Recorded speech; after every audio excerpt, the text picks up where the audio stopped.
இந்த நார்மலான இது ஒரு லேமன் கொஸ்டின், இது வந்து காமன் மேனுக்கு கூட இயல்பா எழக்கூடிய ஒரு கேள்வியை நிவி கேட்டிருக்கீங்க. இந்த கேள்வி கேட்பாங்க டயலாக் தெரியாதா? நினைச்சு பாருங்க. அப்போ இது தெரிஞ்சும் அதை அவங்க பண்றாங்க அப்படின்னா நம்ம வந்து புரிஞ்சுக்கணும். நம்ம என்ன புரிஞ்சுக்கணும்னா, ஓகே இது எதுக்காக வெளியிட்டு இருக்காங்க, யாருக்காக வெளியிட்டு இருக்காங்க, இதுல எவ்வளவு உண்மை இருக்கு, எவ்வளவு பொய்கள் இருக்குன்னு நம்ம புரிஞ்சுக்க வேண்டியது. இதெல்லாம் நம்ம அசஸ்மெண்ட் பார்த்துக்கணும். ஓகே இவங்களாம் எப்படி பண்றீங்களாப்பா, சரிப்பான்னு தெரிஞ்சுக்க வேண்டியது. நினைச்சு பாருங்க, வாக்குறுதிகளை நிறைவேற்றல, சொன்னதை செய்யாம இருந்திருக்கிறாங்க. இவங்க மக்களுக்கு நன்மை செய்யவில்லைன்னு சொல்லக்கூடிய ஒரு தரவு இருக்கக்கூடிய அதே இடத்துல மீண்டும் இவர்கள் ஆட்சியை பிடிப்பார்கள் இவங்க பேசுறாங்க அப்படின்னா ரெண்டு விஷயம். அதுல கூட இன்னொரு தகவலை நான் பார்த்தேன். தாவேக்கா யார் ஓட்டெல்லாம் பிரிக்கிறாங்க, எங்கதெல்லாம் உருவுறாங்கன்னு அதுல ஒரு இடத்துல விசிகாவை குறிப்பிடுறாங்க.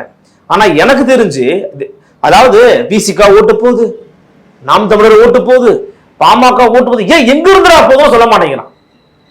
எப்படி அந்த டேட்டா எடுத்த எங்க இருந்துடா போகுது? நேற்று திருமாவளவன் ஒரு பேட்டி கொடுக்குறாரு.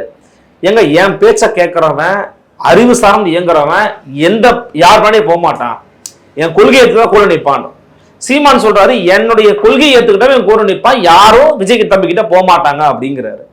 ஆனா தொடர்ச்சியா விஜய் யாரை குறி வைக்கிறாருன்னு பாத்தீங்கன்னா திமுக திமுக திமுகன்னு குறி வைக்கிறாரு. திமுகவை நோக்கி குறி வைக்கக்கூடிய விஜயோடு இந்த கஷ்டம் இருக்கவங்களாம் போயிருவாங்களாம், ஆனா திமுக போக மாட்டாங்களாம். ஏங்க நான் என்ன கேட்கறேன்னா, இஸ்லாமியர்கள், சிறுபான்மையினர்கள், தலித்துகள் இவர்களெல்லாம் தான் திமுகவோட ஓட்டு வங்கின்னு சொல்லப்படுகிறது இல்ல. ஆக்சுவலி விசிகாங்கிறது ஒரு தலித் பார்ட்டின்னு மட்டும் கன்சிடர் பண்ணக்கூடாது. அதுல இல்லாத தலித்துக்கெல்லாம் இப்ப எங்க இருப்பாங்க? திமுகல இருப்பாங்க, அதிமுக இருப்பாங்க. இந்த இருவரும் திராவிட கட்சி தான் இருந்தாங்கன்னா அப்புறம் இருக்கிறாங்க. ஸ்டேட்டஸ் ரிப்போர்ட் அதான் சொல்லுது. அப்ப அவங்களாம் இந்த பக்கம் வந்தாங்கன்னா அதிகமா எங்க இருக்கிறாங்க? திமுக தானங்க இருக்காங்க.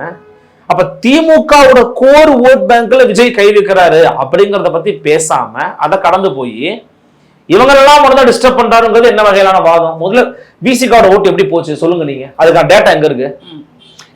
இல்ல அப்படி இன்னொரு வாதம் சொல்றேன்.